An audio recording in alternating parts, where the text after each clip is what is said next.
Hey there, lady. I'm Molly Conley, your coach and hype woman on this journey to transforming your love life. Whether you're navigating life after divorce, exploring the world of online dating, or deepening the connection in your committed relationship, I'm here for you. Why me?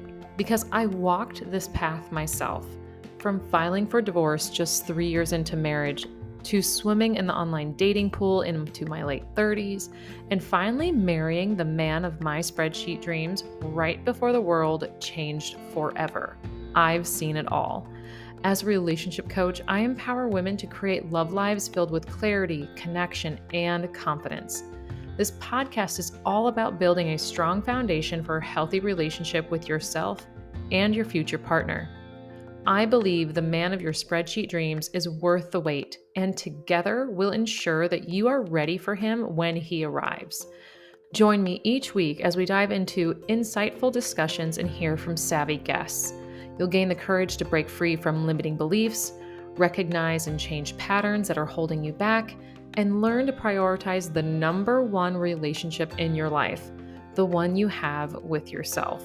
So let's embark on this exciting journey together. Welcome to Reinventing the Arena. Hey there, lady. Welcome back to the Reinventing the Arena podcast. I'm enjoying these short summer series episodes. Are you? This is the third of 8 episodes I plan to release through the end of August. All of these episodes have been topics that have either come up from my clients, women within the Man of Your Spreadsheet Dreams course, and even things that happened while I was on my short summer sabbatical in June. Today's episode is centered around a topic a client brought to me during the sabbatical, and it's our pedestals. Each and every one of us has at least one pedestal that greatly impacts our love life and can even impact numerous areas of our lives. You might find out today what your pedestal is for your love life, or maybe you'll realize you have one overarching pedestal that needs to be dealt with.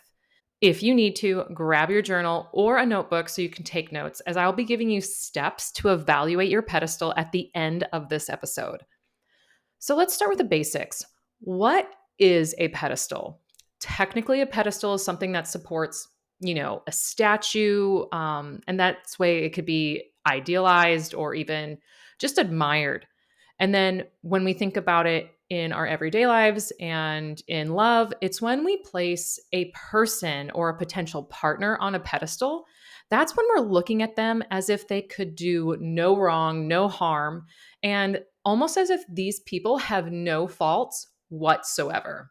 When you put an object or an emotion on a pedestal, like money, expectations, or even love, it can be harder to see these because they become standards, beliefs, or even values that you have adopted as your own. Which leads me to, where do pedestals come from? Pedestals in love often come from a combination of your programming, or also known conditioning, such as, your personal experiences and social influences, your early childhood experiences, and even, your family dynamics play a large part of your programming. And, that's just the way we were raised and the relationships we observed growing up. And those can shape our perceptions of not only relationships, but also love. So, idealizing a parent or seeing them put on a pedestal by others can set a really big precedent to how we want to either be seen in our relationships or actually see others in our love life. Plus, our, early attachment to caregivers influences how we form relationships later in life. So, if you've heard about attachment styles, the two that I'm going to discuss for a second, there's the anxious and the avoidant attachment styles. And those can contribute to idealizing a partner as a way to either secure or avoid intimacy altogether. So, of course, that's not all. Media and culture also affects how we perceive love and relationships. So, that's the rom-coms, certain TV shows, books, songs, they often depict, you know, or idolize versions of love or hypothetical romance. And these can create unrealistic expectations about what love looks like, future relationships, or even what we think about our current or even former partners. Social norms and values can pressure us as individuals to view certain traits or certain types of relationships as ideal, leading us to build a pedestal. Some of this can be seen in our family relationships as well. So, our own personal insecurities can create pedestals too.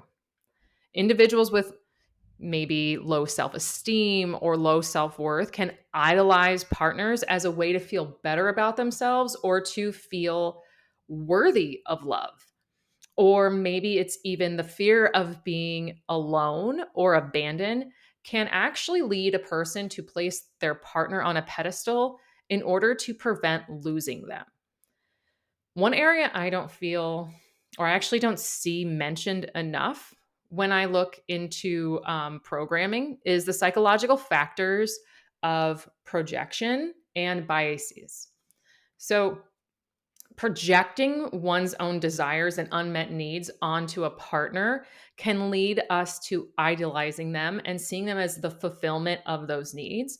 This can happen in family dynamics as well. Maybe a family member has a really unmet need and they're projecting their hopes and dreams onto you. So for biases, it's like the halo effect, where one positive trait just overcomes everything else about that person and it influences your perception of all the other things about them, all the other traits. That can lead to seeing a partner in an overly positive light. Then, of course, there's our past relationship experiences. Past experiences, especially if they were negative or unfulfilling, can influence the desire to idolize a new partner as a way to avoid repeating past mistakes, as well as sometimes like avoiding the heartbreak altogether. Emotional wounds from those previous relationships or other traumatic experiences can lead to, seeking out and idealizing partners as a form of emotional security. I know I've mentioned this before as a self sabotaging behavior, but it can also be how we put other people on a pedestal, and that is through perfection. And to be honest, I have struggled with this as one of my pedestals in the past. Some people have this natural tendency towards idealism or seeking perfection in themselves and their relationships. The desire to be validated and accepted from a partner can lead us to seeing them as perfect or even just superior to ourselves. Last but not least, it's the romantic fantasy. The fantasy of a perfect fairy tale romance can lead to placing a partner on a pedestal, expecting them to fulfill this romantic fantasy, this romantic ideal. Now that you know where pedestals can come from in your love life, can you think of a time or can you think of any of these examples that might be affecting your love life right now? If so, what can you do about it? You might have guessed it because it's my favorite. It's reflecting. I have steps to evaluate your pedestal through self reflection. So grab those journals if you brought them. You can use a previous partner or a current partner in this through this process, but if you want to look at this holistically, you may need to think about patterns that have shown up in a few of your relationships to determine if there's an overarching pedestal. If you need to, go back and listen to this part again if you think you may have an object or an emotion as a pedestal. It'll even give you a different perspective and outcome as you reflect. So, first, write down your thoughts and feelings about your partner and your relationship. Look for patterns where you might be idolizing your partner. It might even help you to make, a list of the traits you admire in the partner. Are these traits realistic or have you exaggerated them? Next, I want you to consider your expectations of a partner. Are they fair? Are they attainable? Or do you set unrealistically high standards? Are you frequently disappointed or frustrated with your partner when they don't meet your expectations? After you have reviewed your expectations, I want you to look at your behaviors. Are you overly dependent on your partner for validation, happiness, or self worth? Do you find yourself making significant sacrifices or, compromising your values to maintain the relationship? Another question is like, are you avoiding addressing issues or conflicts because you don't want to see your partner in a negative way? Finally, I want you to explore your motivations in relationships. Ask yourself why you might be idolizing your partner. Is it out of fear of losing them? Is it because of low self esteem? Or is it because of past relationship experiences? And consider what underlying needs or insecurities you might be trying to fulfill by placing your partner on this type of pedestal. By working through these reflection questions, you can gain a clearer understanding of pedestals you may have built in your current relationships or even your past relationships. This way, you can work towards a more balanced and realistic view of a love life and a potential partner. That's it for today's episode. If you enjoyed it, I would love to know. Please head over to Apple Podcasts and leave a rating and review. When you do, you'll be entered to win an energetic assessment reading from me, and I will be reading these reviews on the podcast at the beginning of the episodes. And if I read yours, you have won. If you are not already, go over to Instagram and stay connected, or you can actually join my email list by signing up for Lady Love Lessons. You will receive morning emails Monday through Friday, giving you the tough love and motivation to choose yourself first. Sometimes they can help you reflect what's currently happening in your love life too. All right, lady, have a wonderful rest of your day. I'll be back next week to continue the short summer series. Chat with you soon. Thank you for joining me on the Reinventing the Arena podcast. I'm your host, Molly Conley, a relationship coach devoted to helping women reinvent their love lives. Tap the subscribe button so you never miss out on an episode. You can always find me on Instagram at Reinventing the Arena or learn more from me on my website at reinventingthearena.com.